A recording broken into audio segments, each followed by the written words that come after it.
I would recommend this to anybody after today when you've listened to Hibo talk.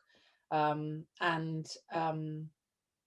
I think I'll just crack on and introduce Hibo now, really, rather than talk. So again, please in the chat, and we've got about an hour, and we'll leave a little bit of time at the end for questions as well.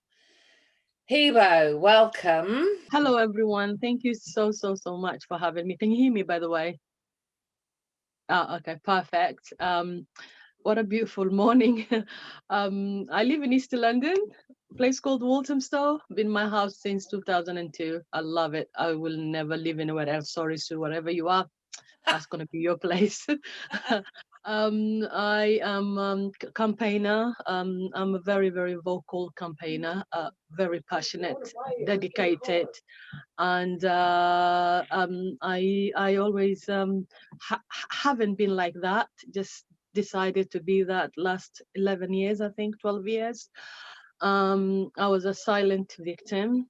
I'm not silent anymore. I'm not a victim anymore. I would say I'm a survivor who's found her voice and strength and uses that today to educate worldwide. Thank you. I mean, I think, as I said, I've sort of read your book, and I don't know that everybody here has. And I just wonder whether it's worth starting, maybe, Hibo, with just a little bit about your story, Yeah, so that people get an idea of your position, how you came to be in the position that you're in. If that's all right. yeah, yeah. I left Somalia when I was a teenager, about 15. So came to UK when I was 18, just on my own. Came with a family member, not family member, family friend. Sort of, there's an African thing where somebody's quite good friends with your family, they become a family member. So she was an auntie, and we've got quite loads of those. And I was told I can go with her because all of my family were interested in going Canada. Most of them have already gone to other parts of the world.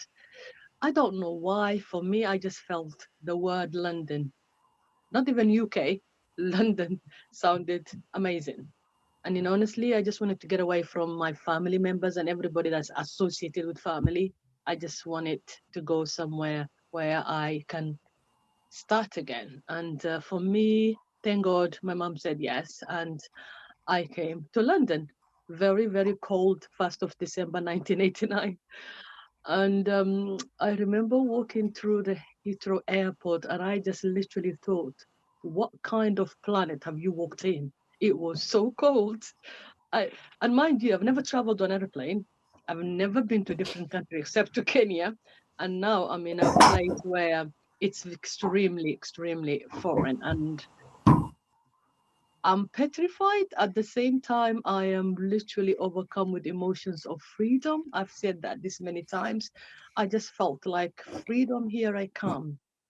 Plus, there were so many white people that I've never seen in my life. And I was thinking, yay, petrified, but yay. There was too many emotions going through my head. And long story short, I really am the lucky refugees, I would say, extremely the lucky ones that were welcomed with open arms. UK literally embraced me, gave me home, welcomed me.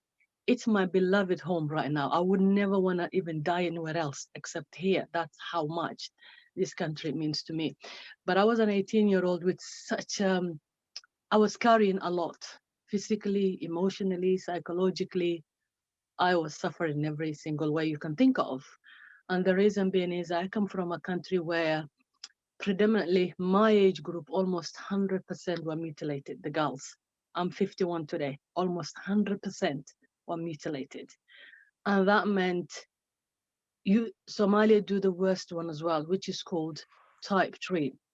If I explain the types first of all, under the WHO, there's specifically so many types that put on, but they talk about mostly 4 types of female genital mutilation, aka female genital cut or female genital circumcision. So type 1 is called clitoridectomy, is either total or partial removal of the clitoris.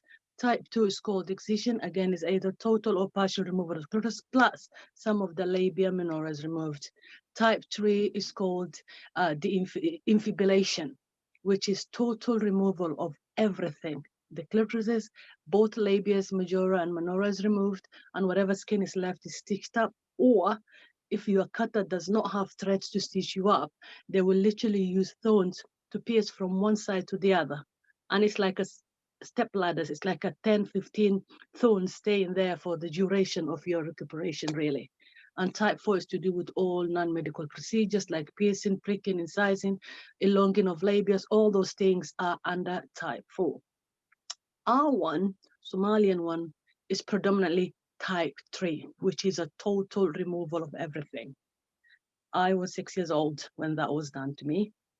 And it's a procedure where before they do, what they do to you is so cruel, which is they literally throw this massive party in your honor. It literally, they say it's in your honor.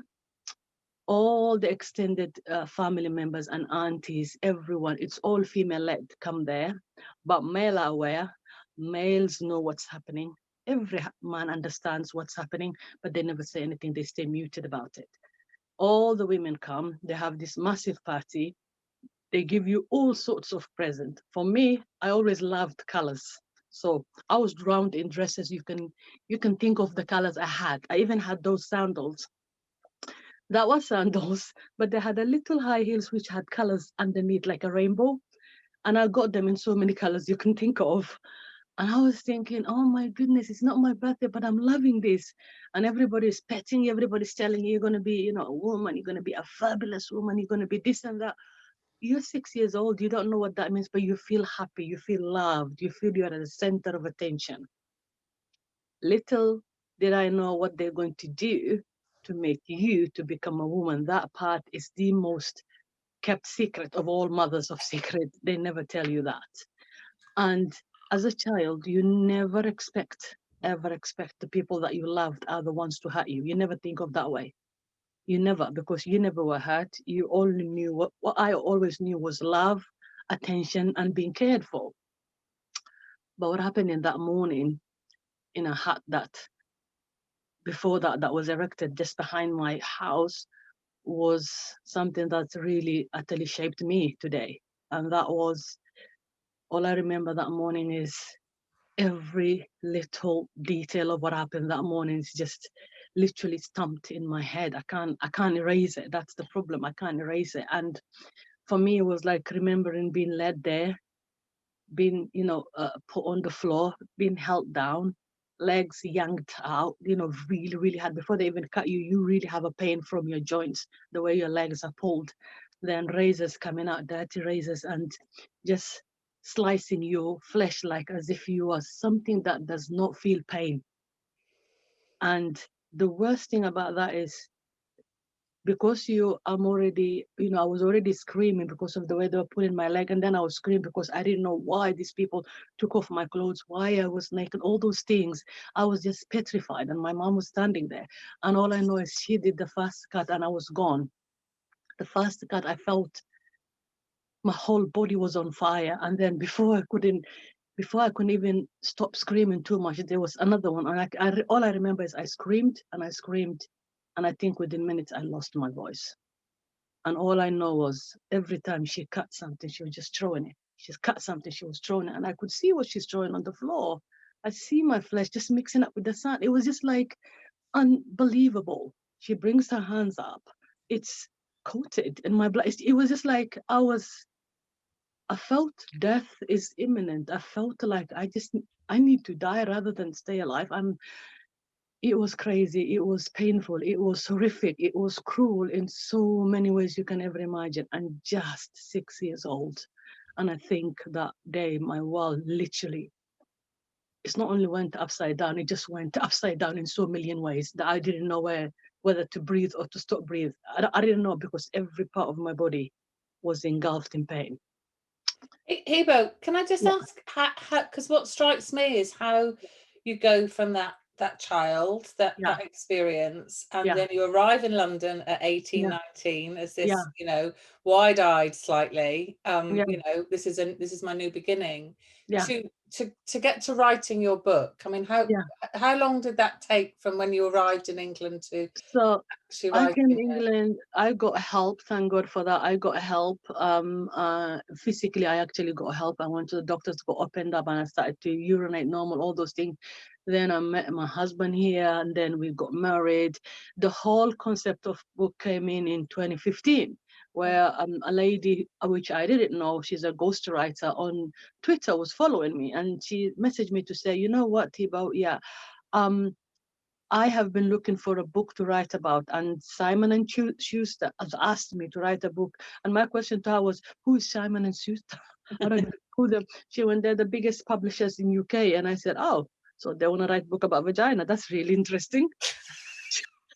She went, yeah, book about." She said, "I wasn't thinking that way," and I said, "Yeah, I think about that." So let's call it what it is. And she's asking me, and I said to her, "Okay, I'll think about it." And then it took me a long time. Then she messaged me again to say, "Please, this book is really needed. Can we just meet?" I said, "Okay, come to my workplace." At that time, I was a teaching assistant in a school called Mission Grove. Before I even became a public speaker that I am, my youngest, when she became, who's 14 now, when she became a full-time school, I didn't have anything to do in the house. I was alone.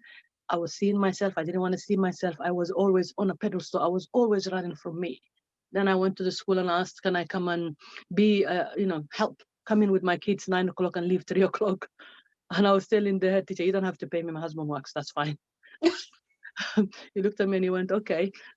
And came in, and he was such a lovely, lovely head teacher. Told me, first of all, before you do that, yeah, I have a question. And I said, yeah, how are your kids so above average? And I said to him, I'm African. We sit with our kids and we threaten them. And I said, then if you don't do this, you're not going to have this. He looked at me and he went, okay.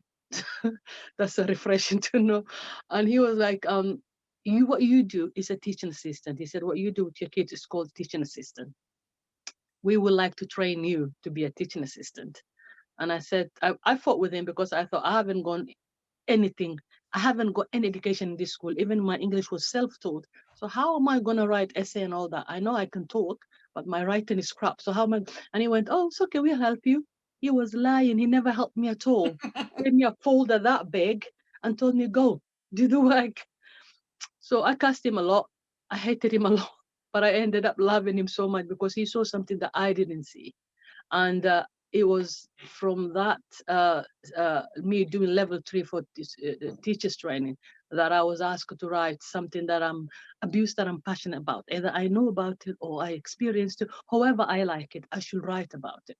And at that moment, I was helping a girl who was in year 6, and she comes from my community. And all of a sudden, school had a suspicion that mom was taking her back home to be cut. And I got so mad at the head teacher, and I said to him, if you know about this, how come none of your teachers were ever told about it? How come it's not part of the child protection policy? How? Why? Because I've done your policies, part of my level 3 course. There was nothing about FGM, but all the other abuses were part of it. So I got really angry and I wrote the assignment, and it was never going to be about me. But I've decided afterwards, talking to my husband, that I am going to write about me. And I did the assignment about me and I gave it to him. And that assignment is what everything began from that assignment. And the head teacher started literally pimping me out to other schools without me knowing. He'll come and he say, oh, you know what, today you're going to that school. What am I doing? You're talking about FGM. I haven't said that. It's okay, I said it for you. You're going to do that. And I remember telling him, you know what you're missing? Pink Cadillac car, hat, and a big chain, and you're missing the cane, so you can be my pimp now.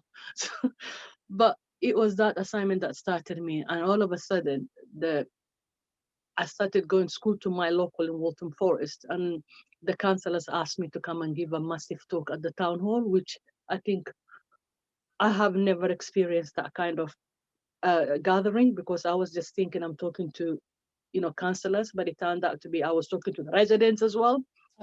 So there was a lot of people. And after that night, Guardian got in touch, and from then on, it just went, it just went up. And I was on every platform talking, and every news channel and TV channel you can think about. And this lady was following me on Twitter, the ghostwriter. So when I agreed to write the book, I didn't know how fast that's going to be. And she did the first synopsis and sent it to Simon and Schuster, and they came back within 2 days and said, we need this book now. Within the next 7 months, we actually need this book. So we were joined at the hip for the first 4 months. Literally, she was Yeah. recording me. And the thing that I said about the book was every little word that I use, I don't want you to change it into fancy word. I don't want you to change how I say it. You can put the grammar correctly, but I want you to write the way I say it. So it was, she will write a chapter, she will send it to me, I will read it, and I will say, change this or do this. So the whole book was written within 7 months and released in April the 7th, 2016. And I think when I read the book, and for those that have read it or those that are going to go and get it, is that it is that really authentic voice, Hibo. It Yeah, is. I mean, that's what strikes me about the reading of it. It was just, and what made it difficult to read in places was that yeah, actually I was hearing the voice of that little girl yeah, from the beginning, and that yeah, what you yeah. described earlier. Can I ask you something else though? Because when you talk about going off and doing your sort of activisty bits and talking in the town hall, the thing that I wonder about is what response do you get from other African women in the community, other Somali women in the Yeah, community who are engaged maybe still in that yeah. hideous process? With my community, it was staggering how they reacted to me because as I became more well known for my work, the more vocal people became, the more hateful people became.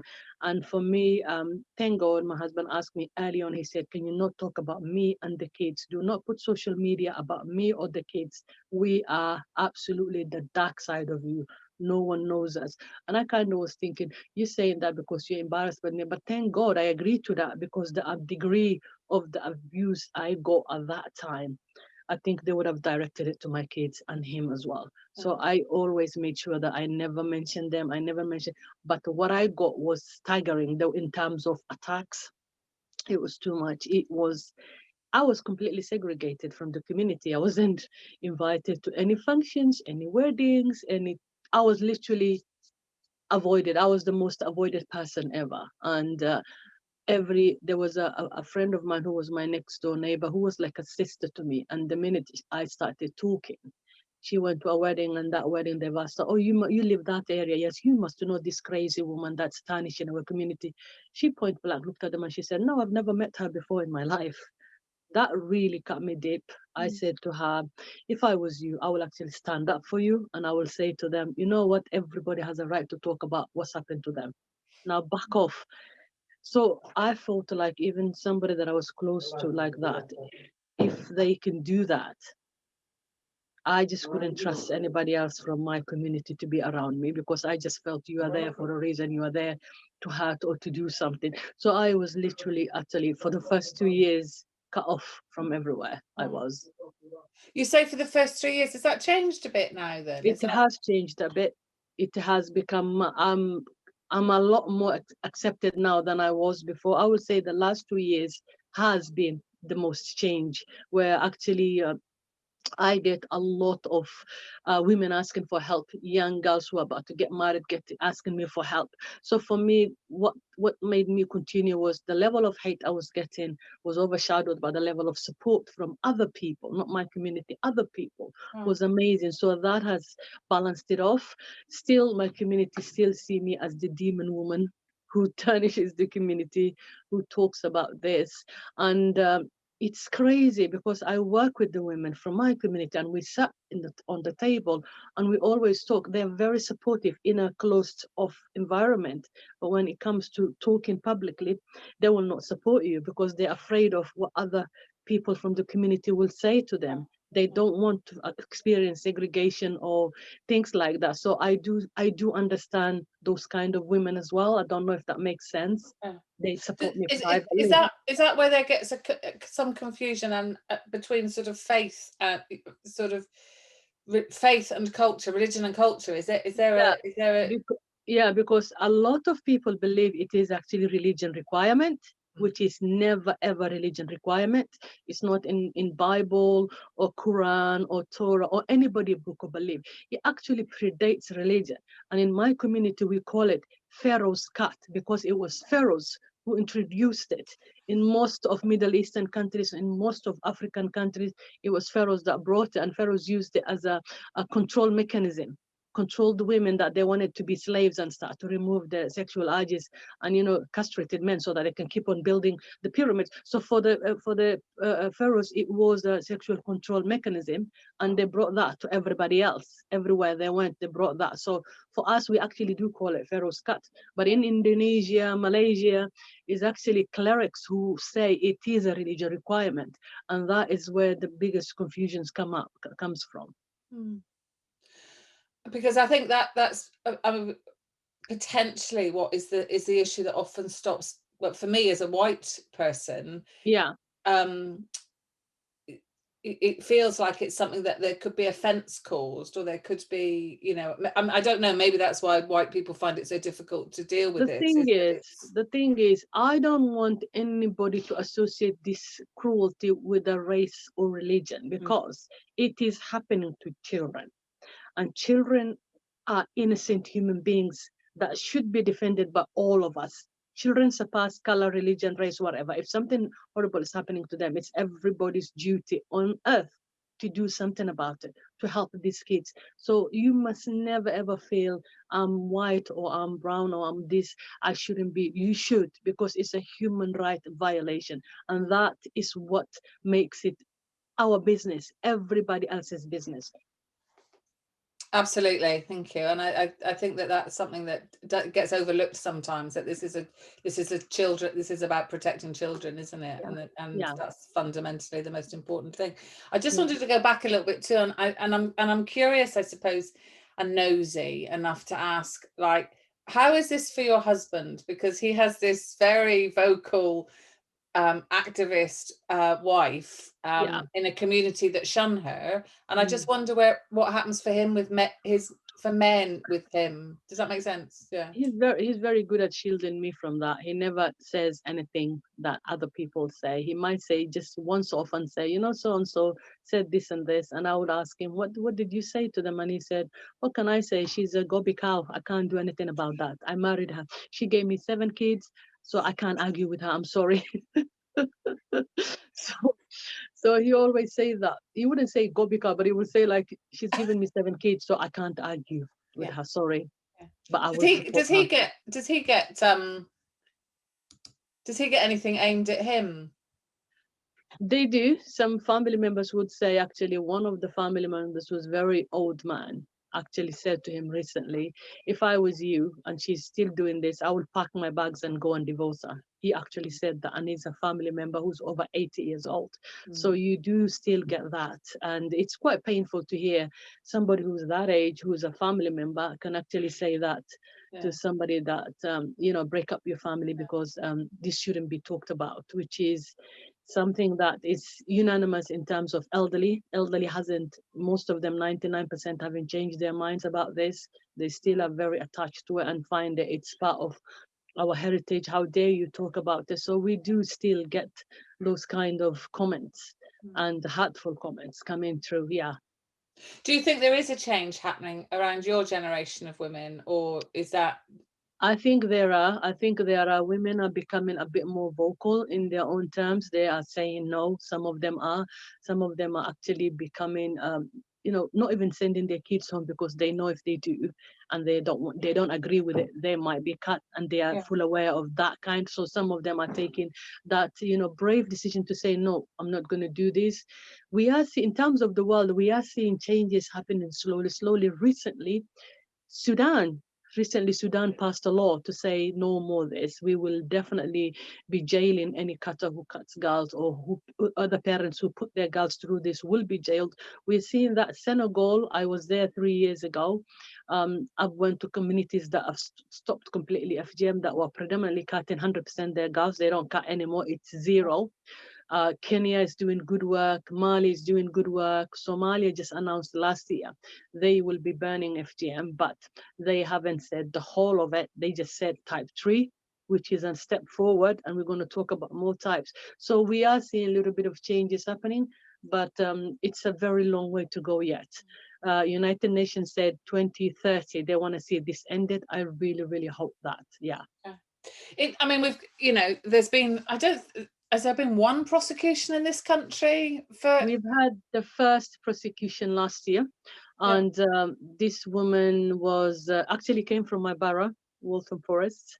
She took her daughter, who's now I believe 7 or 8 years old. When she was 3, took her to the Whips Cross Hospital. The girl was bleeding really bad. Thank God she was saved, and she was caught and she was sent for 14 years jail time.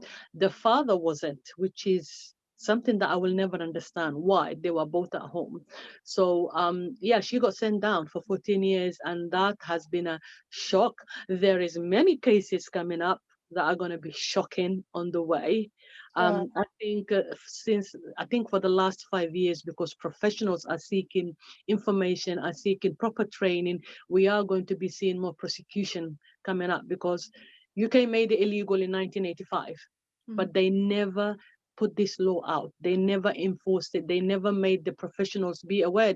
Professionals never knew even if GM, it wasn't part of their child protection, level 3 safeguarding. It wasn't part of that.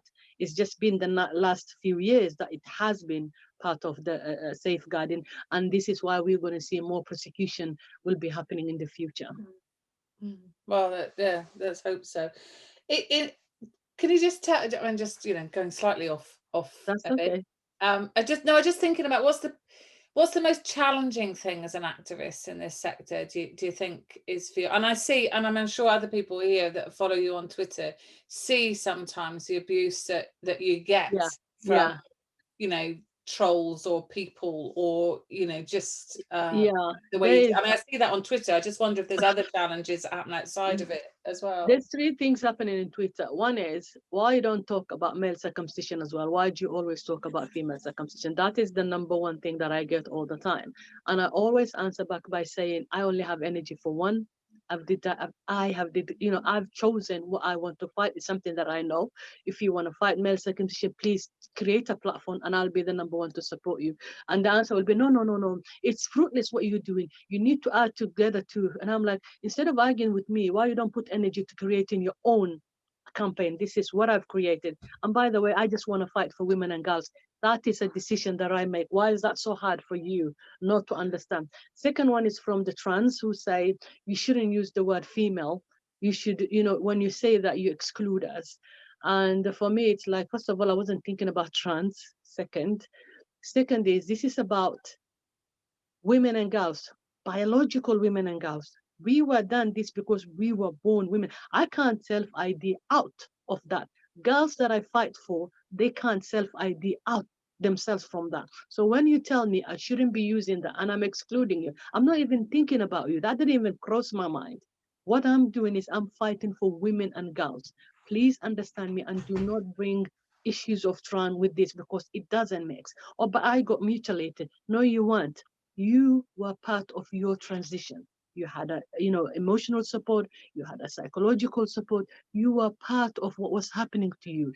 It was your decision, and you are diluting it with somebody who was a child, was held down and ripped apart. You can't tell me those things are together. So there is many doors that is being opened on me, and I'm always finding that they try to derail me from what I'm doing. So to put me in a different conversation that I don't want to be part of.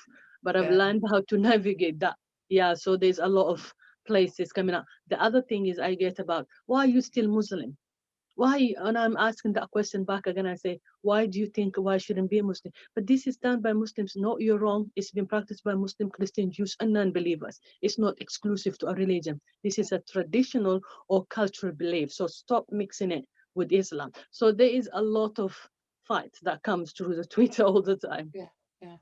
I just noticed that there's a couple of questions, so I'll Yeah. ask you those from people that have asked them. So somebody is asking, is there any indication that cutters are still entering the UK to carry out FGM at the invitation of family members? Do you know? I think there was one that was stopped, a very well-known cutter that was coming in from Sierra Leone. A friend of mine, an amazing advocate called Alima Dinomikin, really, informed the police, and she was stopped coming here. But we don't need to look further. It's happening here. That little girl was cut here, so that means there are cutters in here, and we do believe they are professionals, predominantly either nurses or midwives or whatever. They are here. Someone or some people are professionals are cutting girls in UK. It's just a matter of time when we find them. Okay. That sounds like that's a massive, that's an area that needs to be given sort of Yeah, special yeah, attention, really, by the yeah, by the yeah, by the legal services. yeah. And then there's another question about oh, there's two questions. Sorry. Um, what are your thoughts on FGM potentially happening during COVID? Oh, How yeah. have you got any advice on how we can tackle this and reach out to communities? It's actually, my heart is in my mouth. For the whole of last year, we do know that, first of all, developing countries, it has rocketed. In terms of Somalia, there was a whole video done by the Guardian who went there talking to the advocates saying, because now they can't move around because of COVID, they found out that the cutters were going door to door saying, I'm going to cut your daughter in a very, I'll give you discount for cutting your daughters, literally asking for peanuts to cut their daughters rather than what they used to. Before, like they might ask for £100. Now they're offering £20 to cut daughters. So we do know those countries that cut girls, it has rocketed because no one is policing that. No one is going to villages or cities or talking about this anymore. In UK, we have got no idea because just before the summer, we used to, engage students up and down UK, give them tools, give them, tools on how to protect themselves if they feel like they're in danger and they can't say nothing. What you can do, things that you can do at the airport itself, all those things we couldn't do last year. And we are petrified that definitely FGM has been taking place during this quiet time. And when the schools open up completely properly, we are really embracing for ourselves of girls disclosing things that happened to them during COVID. Do you think the services are there to support those girls? Services are there. Services are there. The problem with that is girls find it difficult to talk about this because parents will be very specific and say, if you talk about this, I will go to jail. It's simple as that. And one thing that we must know is these parents aren't hateful, vicious parents. They do this out of notion of it's my culture, it's my protecting my daughter's honor, it's making my daughter presentable, it's keeping her virginity, it's all those things that they were raised with that they doing it. So the daughters are confused on, do I go and report this parent has been loving to me all this time and she's trying to tell me this is good for me, or do I go with my guts, feel like I am violated and I am going to, to report this? There's a case that is coming, and I think if I'm not wrong, this child or a girl, or we don't know what age she is, she's using the law of FGM law that says anonymity for life. She's literally prosecuting her parents and she's using that law. That case just started when COVID started, so we do not know where it is right now.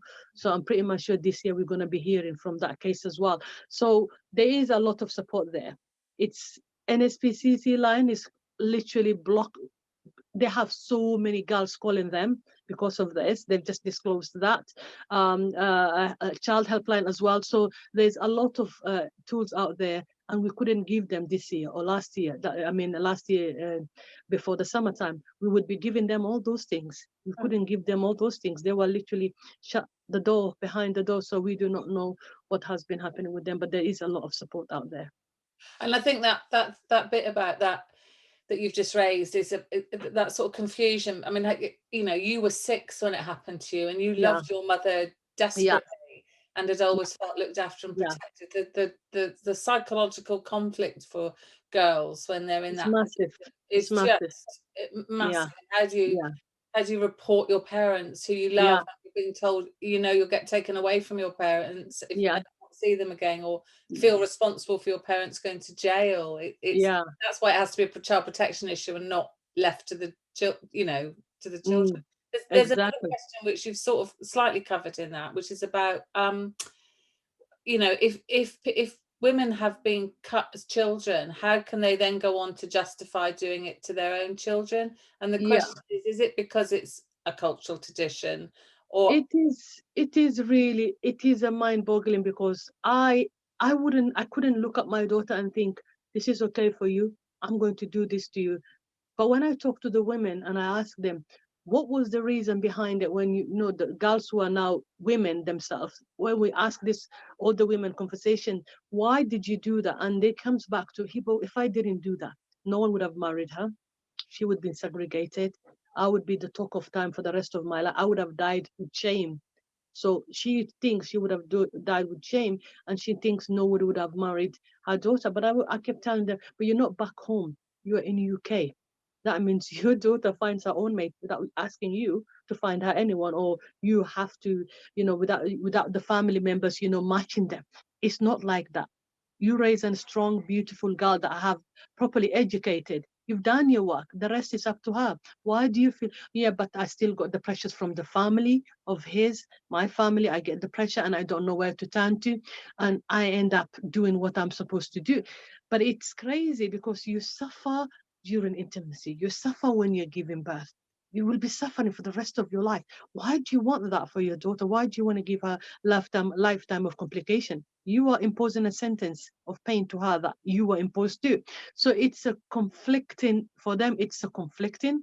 So it's a quite small percentage that make that difficult decision of saying no, I'm not going to do this. Family members can think whatever they like, but it's all about educating these parents as well.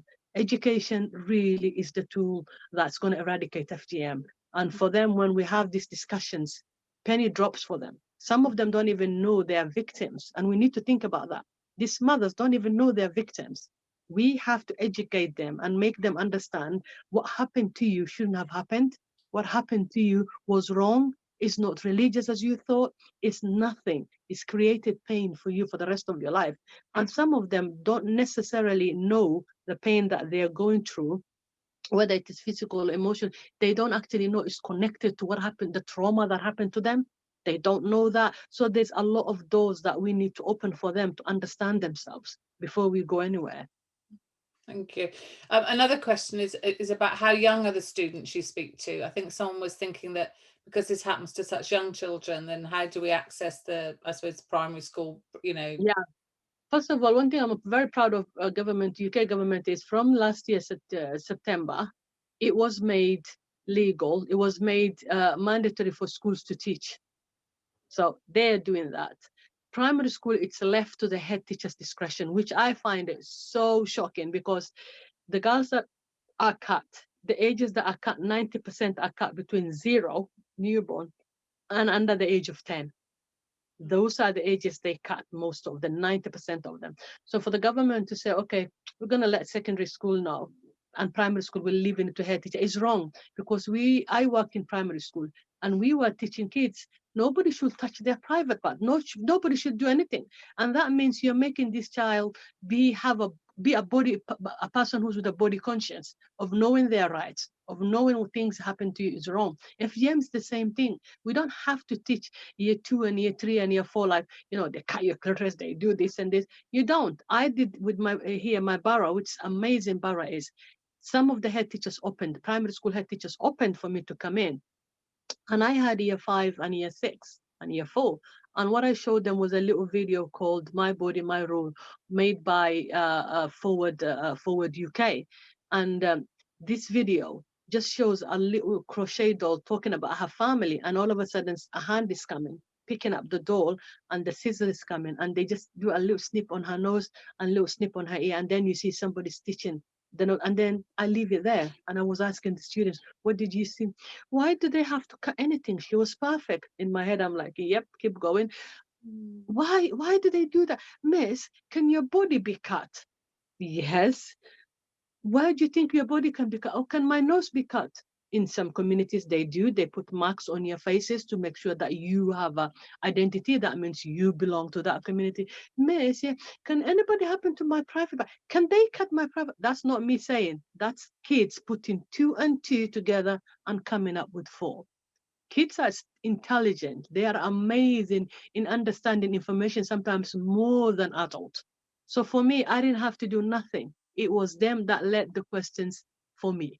So we need to be very brave in teaching young kids, how to be very, very conscious of their body and what can happen to it. I'd absolutely echo. I think we underestimate children a lot of the time around, Yeah, certainly in the work we do with young people. They're like sponges. They yeah, understand yeah, concepts and yeah, ideas easier. There's a little question from Dennis who wants to get in touch with you. yeah. Are you happy for us to give Dennis your email? Put your email up on here. Absolutely. Is that all right, Dennis? And then you can contact Hibo. So we'll pop your email. Yeah. Laura, I'm hoping we might have it. If we could, is that okay, Hibo? Then people can You email can share you. my email with anybody who Yeah, wants it. lovely. Thank Yeah. you. There's another question. Ellen hoping to go into the field of family and children law, and she's interested that the system seems to be designed for the after effects and not the process leading up to it. Yeah. Which is a really interesting point, and she'd be interested to know your views on how we can improve education on FGM in the UK. Yeah. I think I always said that since the beginning of my activism, one thing that I said to them was, knowledge is freedom. We have to educate. Education is so important, and it's the most effective tool that we have. And it's the most easiest tool that we have. When I go to secondary school, and I think I've taught thousands and thousands of students up and down, yeah, UK, not even London, everywhere, is you teach these kids little things. One of them would ask, but if I can't say no to my mom and my father taking me back home, how if I don't want to go and I feel like something is about to take me, what do I do? Simple question, simple answer I gave them to them was, when you go to any port, exit port, anywhere in UK, every person that works in border agency knows that if this person, the whole machine goes woo woo woo, and first of all they're under 18, they are trained to take you to different room and ask you questions on what is it. They know how to help you. They can do that, and many of the girls actually use that technique to get away from that. So we have a lot of tools happening. First of all, one thing I'm very proud of, the professionals are becoming much more aware on that, and our border agencies know that, because parents were flipping on not going straight from UK to their back home. They were taking European routes, which, like, we've alerted all the border forces that European route is being used. Eurostar has been used to go France and then take an airplane, then go there. So they were using diversion, which we informed the border security. So there's a lot, but for me, education is the heart of ending FGM. And for me, even professionals who are in law as well still don't understand FGM. Judges themselves still do not understand properly what FGM is. No, I think it's too easy to go. It's what we were talking about earlier, really, with that sort of, this is a religious or a cultural thing. I don't want anything to Yes, do with yes, this. This yeah, is in the too difficult box, actually. yeah, Stop. yeah. I mean, I love what you said about, and it's so important that this is a child protection issue. This is a child Yes, safeguarding issue. absolutely, Then we take absolutely. it out of that difficult box, because Yeah. it's not in that difficult box. It's fundamentally about protecting children. I So think I think professionals put themselves in that difficult box because they look at the color and the religion before they look at there's a child involved there. You yeah. really need to concentrate on your work, which is, you weren't taught to look at the religion or the color of the person. You were taught, if you are about child protection, you are taught to protect that child. You need to look at that before you bring your own issues to it, because I believe that's your own issue when you start to feel about, am I being racist? Am I being, no, you're not. If you're doing your job, it's never going to enter your head. What's going to enter your head is, how do I help that child, or how do I help the whole family? It's a setting sometimes that you really need to going to be helping the whole of the family. So you need to be professional about that, and just do not think about the color. For example, if you were going and looking for in a house, and you're going to investigate about what's happening to that child, like, let's say this child was neglected or anything like that, you wouldn't go and sit down and say, oh, I'm a white, this child is a black, if I talk about this, I might be seen racist. You will not do that. You will automatically do your work. So FGM shouldn't be different to you doing your work, really. If anyone's got any other questions, if you want to put them in the chat, because we've got about I don't know what the time is. Oh, we've got about 10 minutes left. So now's the time for your questions. But the thing that I wanted to ask, that might be one there, to ask Hibo, was that if there's one thing that we could all do in our own professions, in our Yeah. communities, in our lives, what would you say? What would you want us to do, Hibo? I think one thing that all professionals must do, it's not even one thing, it's more than that. It's, first, foremost, be professional. Second, be a human. Wear those two hats together, professional hat and humanity hat. I promise you, you will never go wrong in those two ones. You combine them properly, you will go far with that person. And remember, when you're talking to anyone that you are going to help their kids and there's a concern about your child, make sure you understand whatever in you're walking into, because sometimes the settings that you're walking into, the families that you're walking into, hate when it comes to what social workers. You're hated, period. You're hated by everybody. So when you're going into a setting like that, you really need to be knowing about this family inside out. You need to know that you are professional to your core, but also you're humanist to your core as well. You're talking to fellow human beings as well. Be aware of that. Remove all the ideas of I'm a racist, I'm intruding. No, you're not. If you're there to help a child, it's your number one priority. So always remember to be brave and determined. Do not be afraid to ask questions that you have. Never underestimate the gut question. Never underestimate that. And never ignore a gut question. Ask that gut question because there's a reason that it popped into you. Ask that question. But one thing that I will leave you with is be humanist, be professional. Combine the both hearts and you will do your work. Someone, thank you, Hibo. So someone has asked, how are you now? How are you now, Hibo? I'm good. I think self-care has been number one for me. Self-care. I always do self-care because I call myself like a walking, talking deep wound because I'm always repeating my story. And for me, I have learned how to self-care through that. It can be very, very impactful on me emotionally and psychologically. But when you know that 200 million women have been mutilated and 800 girls per day are mutilated, and you can talk about it and you're in a position where you can use your voice, I feel it's my duty to do that. But I'm in a good place. I feel well. I have an amazing family and friends who are extremely, extremely supportive. I would say I'm very, very blessed. I'm in a good place. I'm in a good place. Thank you very much. Thank you. I underestimated Hibo this morning at my peril when I thought for some reason I had in my head that Hibo's only got 5 children. She's got 7 children, some of which are being homeschooled at home, and she still manages to present herself with her eyeshadow matching her clothing, which is just beyond me how anybody gets that all. um, I don't know. I love colors. So if I'm wearing pink dress, there will be pink. So my kids will call me a quality street box. I'm like, it's sweet, so I am sweet. um, I don't know. I love eyeshadow. I don't wear any other skin things. I only maybe sometimes will slap a bit of blush, but I'm blessed with the skin. And I think that's a black thing. We have a skin that doesn't age, Yeah. and yeah, we are very blessed. And I don't know. I just like wearing colors. And today I just thought green and gold should match. And I just thought, yeah, green eyeshadow is best. Put it on and wake up people when they're talking to you.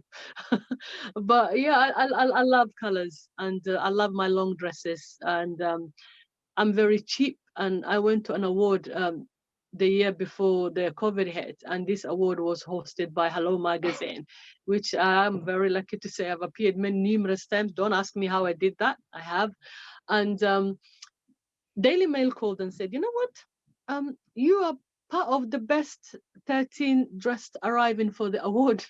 And I'm thinking, okay, how much was your dress? Must have got thousands. And I'm like, no, I got it from Somali shop and it was 25 pounds. And they were like, okay, how about your scarf? I said, from my market, £1.50. Your earrings from Select, £2.50. Your shoes from Select, £15. So, so it was like, I said, I'm cheap. I like going and haggling. You go to Somali shop, you haggle. If a dress is £20, you walk away with it with 10 or £15. So for me, I'm like that. I will always buy things and accessorize them from my market. I live in Walthamstow Market, the longest market in Europe that has everything you can think of. And it's beautiful. So for me, yeah, I like putting things together. Okay. Um, just as we sort of come oh look, there's loads of comments. People are thanking you and you're inspirational. Thank you for your time. Thank you for sharing your story. Someone's already got the book on order. And I would, seriously recommend it, buy it, pass it round to your Can I colleagues. just say something about the book? There, as we speak now, there is a movie. I mean, like the script has been finished, the storyboard has been finished. We're just waiting the world to open so we can start casting. Isn't that Yeah, amazing? That's yeah, just phenomenal. It's just, yeah. I'm just very excited. I'm very petrified, and I'm excited at the same time because I did say if you have a Denzel Washington as an actor, I can be me.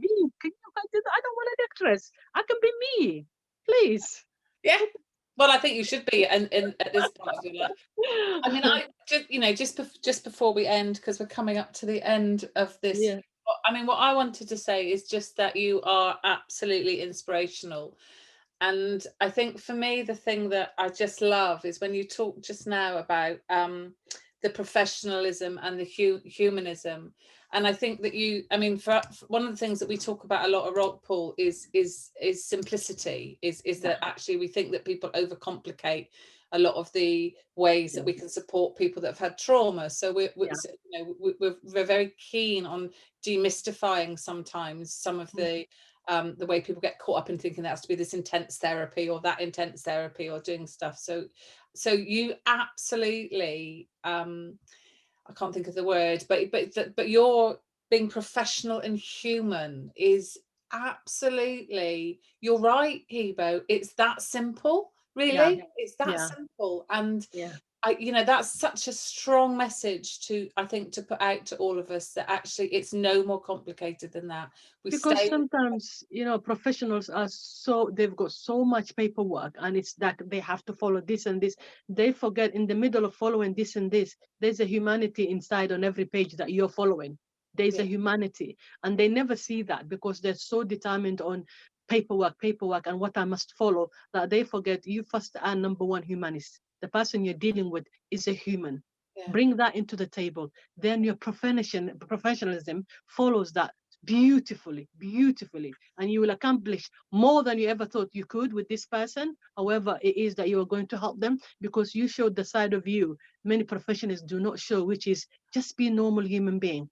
Just be a normal human being and react to the way human being would react to any situation. You don't have to be a rigid and very unapproachable. Don't be like that.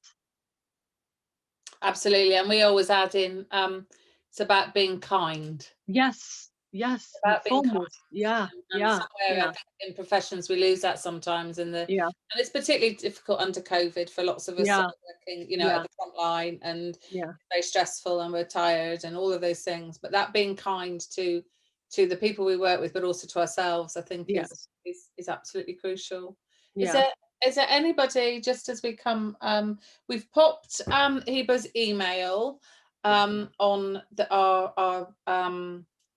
the chat. If you do Twitter and you don't follow Hibo on Twitter, get on it, because she'll keep you up to date through her Twitter account of everything that's happening and going on. And I do deliver training. So if anybody wants training or Yeah, engaging schools, anything, yeah. or public speaking, anything, I do that as well. You cannot have anyone better than Hibo to be doing your training in schools or with your professionals. Please use her. Sorry, I don't mean that in that way, Hibo, but I just, No, that's fine. That's this fine. will That's fine. go up on our website. So if you have colleagues who have missed it, or you think that you might be interested in looking at it, give us a week or two, because we just have to tidy it up enough to put it on the website. But it'll Yeah. go up on our website. Where also there is on our website, I think Helen's still here. Helen Bonnick, who's here, who's child to parent abuse expert. There we are, Helen. Hi, wave. Hello, Helen was Helen. our guest a couple of weeks. 4 months ago, right at the beginning of COVID now. Yeah. But there's an example of there's our conversation with Helen up there, and there's Yeah. also up on the website the conversation that we had with James Rowlands. James is a homicide review specialist, and we had a conversation with James about domestic abuse homicide reviews as well, and so that's up on Yeah. our website. So please just have a look if you want to look at those. I'm just going to just check the chat once more. No, it's just everybody saying thank you. Hibo, I just want to say thank you so much, so much. I have a feeling that we might be back to you at some point for more stuff, to be honest. Thank you so much for having me. Thank Thank you you very much. Thank you, for Sue. this. Thank you so much. It's been just, you are amazing. Thank you to everybody for coming today and listening. And please also feel free to go and have a look on our website at the sort of stuff we do if you're interested. www.rockpool.life. I'm on Twitter too. Rockpool's on Twitter. If you want anyone, thank you, Dennis from the Doka Mail. Just seen your chat. Thank you for coming, Dennis. Yeah, thank And you so much, Dennis. you You're a need very to, brave man, and I yeah, like brave man. Yeah, yeah, well yeah, done. And yeah. and thank you to all of you. I think our next Rockpool conversation in 2 months' time is with Andy Briley, if I'm right. And Andy is a lived experienced. He works with children and young people in the criminal justice system. He was a young man, as a young man himself, was in the criminal justice system, having had a very challenging childhood. So Andy's coming in a couple of months' time to talk to us about growing up with difficult childhood experiences and coming through the other side. So if you're interested in that, again, we'll put that out on the advert at some point and you can sign up and come along to that. Hibo, thank you, everybody. Thank you so much, Sue. Take Thank you care. very much. It's been absolutely wonderful. And Thank you. we'll see you soon, my lovely. Thank you, everyone. Thank you to everybody. Bye. Bye. Bye. Bye, guys. Bye, everyone.